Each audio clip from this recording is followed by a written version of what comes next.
Assalamualaikum warahmatullahi wabarakatuh. Perkenalkan, nama saya Septia Wardani dengan NIM C1C022-094. Pada video kali ini, saya akan menjelaskan mengenai sistem keuangan syariah. Oke, langsung saja masuk ke materi. Yaitu yang pertama, yaitu mengenai konsep memelihara harta kekayaan. Jadi, memelihara harta bertujuan agar kekayaan diperoleh dan digunakan sesuai dengan prinsip syariah, sehingga menjadi halal dan sejalan dengan kehendak Allah Subhanahu wa Ta'ala. Yang pertama yaitu ada konsep kepemilikan. Jadi, harta yang baik itu harus diperoleh secara sah dan digunakan untuk tujuan yang baik.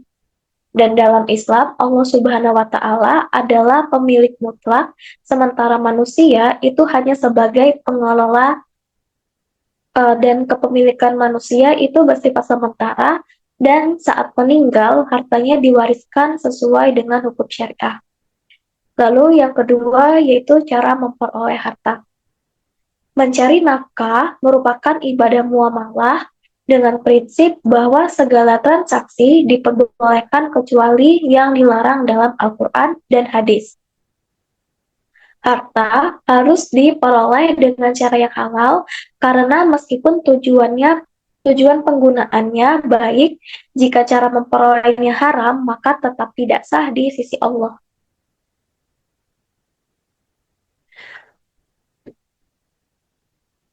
Oke, lanjut ke memperoleh dan menggunakan harta dalam syariah.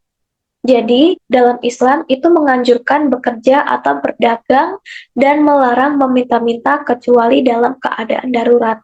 Dan harta terbaik adalah harta hasil usaha sendiri atau perdagangan yang jujur. Dan dalam penggunaannya, Islam menetapkan prinsip keseimbangan dunia dan akhirat dengan aturan yang pertama tidak boros atau kikir, yang kedua berinfak dan bersedekah, yang ketiga membayar zakat, yang keempat memberikan pinjaman tanpa bunga, dan yang kelima meringankan beban orang yang berutang. Oke, lanjut ke akad atau kontrak atau juga transaksi. Jadi, akad itu adalah kesepakatan antara dua pihak yang mengikat secara hukum dan harus sesuai dengan syariah.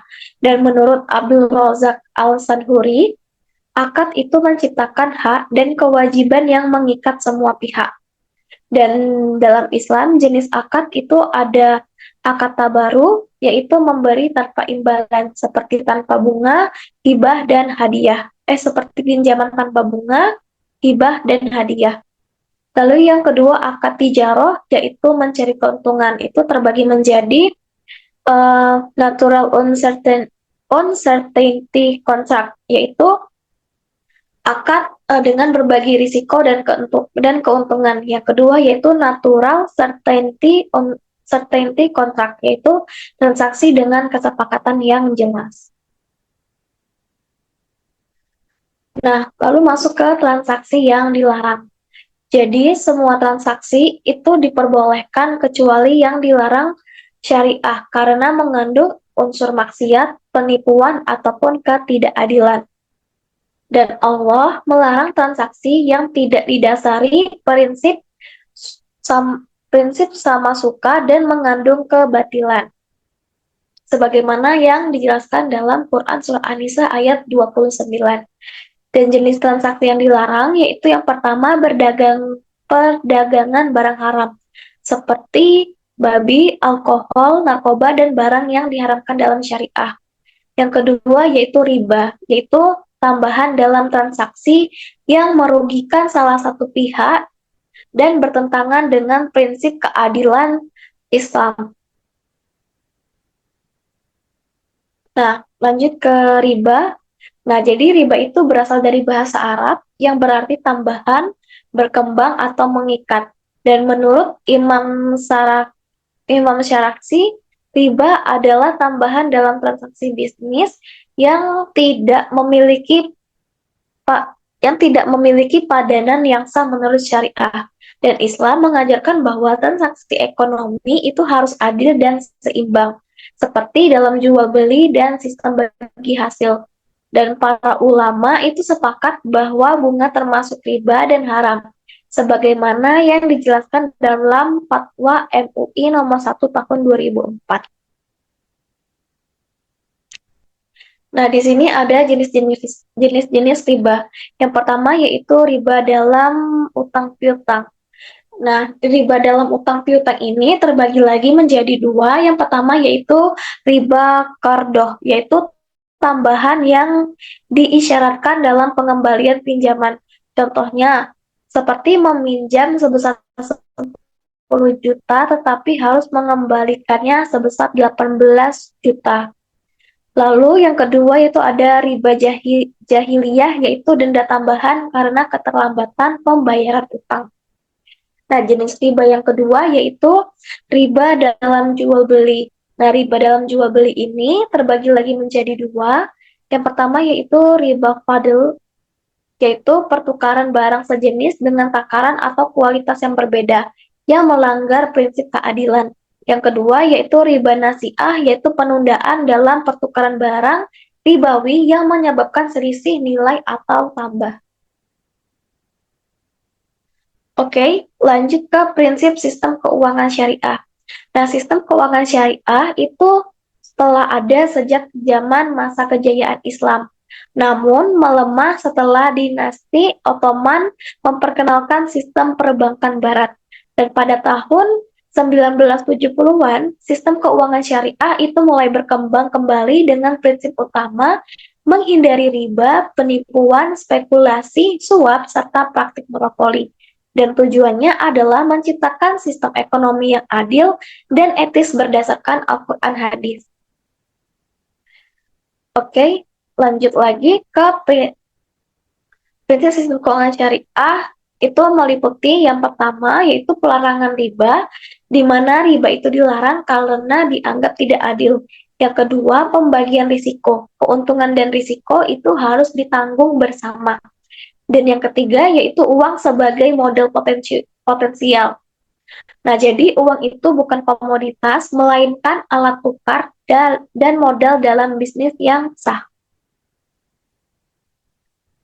Oke, lanjut ke berbagai jenis instrumen keuangan syariah.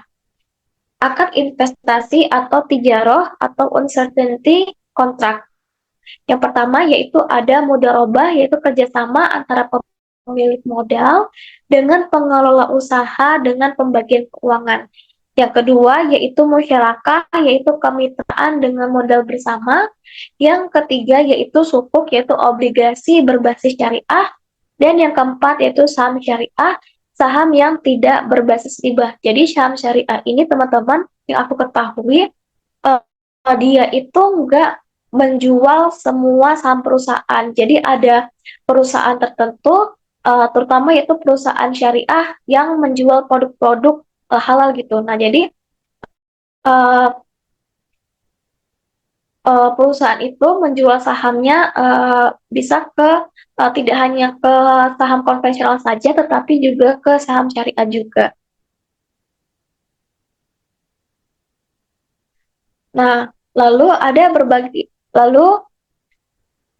jenis instrumen syariah keuangan syariah lain yaitu ada akad jual beli dan sewa.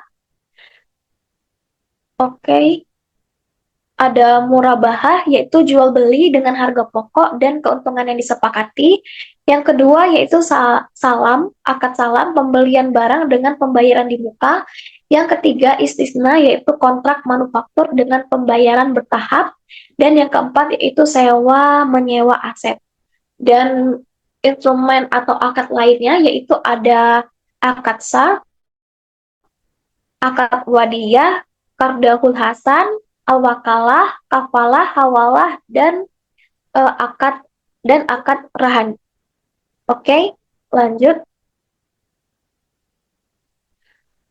Nah, jadi kita dapat menyimpulkan dari penjelasan tadi, yaitu sistem keuangan syariah berkembang sebagai alternatif sistem keuangan konvensional yang mengutamakan prinsip keadilan dan kesetaraan dalam transaksi.